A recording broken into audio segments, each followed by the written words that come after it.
Hi, all you GP2 followers. Not much of a report this week. Just been doing a bit of cleaning up, and there's a few bits now, as you can see, boxed up.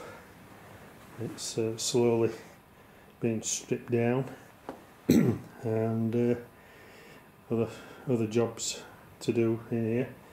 However, just doing the rear brake back plates at the minute, trying to give them a bit of a clean up.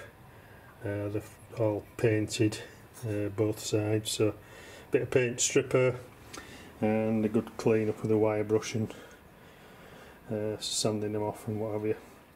So it's just a case of letting you know we are still doing stuff here with it, but in between all the rest of the work we're trying to do here. So I haven't gone away, and as soon as any more specific bits get done, I'll do another video. Till then, see you later. Bye.